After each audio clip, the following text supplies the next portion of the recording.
రేపు శివరాత్రి మహోత్సవం. అందరూ హిందూ భారతదేశం అంతా కూడా నదీ నదాల్లో దేవాలయాల్లో భక్తితో శివుని ఆరాధన చేసుకుంటారు, ఉపవాసాలు ఉంటారు, భజన చేసుకుంటారు. రాత్రి అయితే ఉపవాసం ఉండి జాగారాలు చేసుకుంటారు, భక్తిని ఇలా ప్రకటించుకుంటారు. తన్మయమై అనేక రీతుల్లో దేవుని ఎదుట పెట్టుకున్నట్టుగానే ఫీల్ అవుతారనమాట. ఇది ఒక రకం మన భిన్న సంస్కృతిలోనైనా దీన్ని ఎలాగో చేసుకుంటాం. అలాగే తత్వరీతిగా యోగ మార్గంలో యోగులు ఎలా చేసుకుంటారో శివానంద పరమహంస చెప్పిన రీతిలో మనం చెప్పుకున్నాం. మన లోపలనున్న ప్రకాశం బయటకు పోకుండా లోపలనే ఉంచి జీవునిలో ఉన్న జీవుడైన శివునిలో అణిచి ఉంచుటే బయటికి వ్యాపించుకున్న జీవుల్లో ఉన్న శివుని యందు అణిచి ఉంచుటే శివరాత్రి. ఇటుది శివరాత్రి వ్రతం. ఈ విధంగా దీన్ని శివరాత్రిని యోగులు ఇలా చేసుకుంటారు. అది ఎలా అంటే బయటకు మనశక్తి బయటకు వ్యాపించి ఈ లోకంలో ఉన్న వ్యవహారాలన్నీ మనసు ద్వారానే మనకి స్థితులు కానీ మనసు వల్ల ఈ ప్రపంచం కానీ సంభవిస్తున్నది.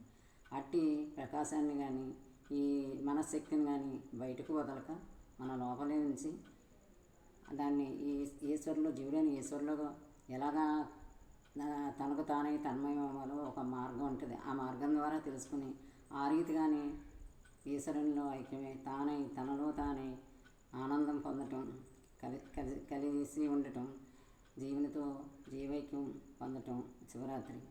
దాన్ని ఒక్కరోజు శివరాత్రిని చెప్పుకుంటున్నాం. ఒకే సంవత్సరానికి ఒకసారి శివరాత్రి అని మనం చెప్పుకున్నాం.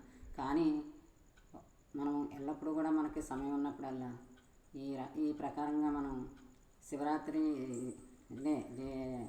మన శక్తిని బయటకు పోనివ్వకుండా ఎప్పుడైతే లయమై తనలో తానై తన్మయం పొందుతామో ప్రతిరోజు మనం పొందటం 360 రోజులు మనం శివుని సన్నిధిలో ఉన్నట్టే, శివధ్యానంలో ఉన్నట్టే, శివుని యందు ఉన్నట్టే. ఇక శివరాత్రి ఇదే మోక్షం, ఇదే మనం చేయదగినది. యోగ మార్గంలో ఇది శివానంద పరమహంసకి మనందరం ఎంతో రుణపడి ఉన్న ఆయన యోగాన్ని ఇంత దగ్గర తీసుకొచ్చి ఇంత తేలికగా మనకి బోధ చేశారు. అందరూ దీన్ని గ్రహించండి. దీన్ని కూడా ఎంతోమంది దీన్ని తెలుసుకుని ఉన్నారు, ఎంత ప్రపంచం అంతా ఉన్నారు. మనం కూడా అదే తెలుసుకున్నాం. అందరూ తెలుసుకోండి. బాహ్యంగానే కాకుండా అంతరంలో కూడా ఉన్నాడు శివుడు. మన దగ్గర మన లోపలే ఉన్నాడు, అంతరంలో ఉన్నాడని తెలుసుకుని లోపల ఉన్న శివుడిని వదిలేసి మనం ఎక్కడికెక్కడికో వెళ్ళవలసిన పని లేదన్న విషయాన్ని తెలుసుకుందాం. ఎంతో ఆనందం. ఉన్న చోటనే ఉండి దేవుణ్ణి పట్టుకుందాం. మళ్ళీ ఇంకో రోజు ఇంకోటి మాట్లాడుకుందాం.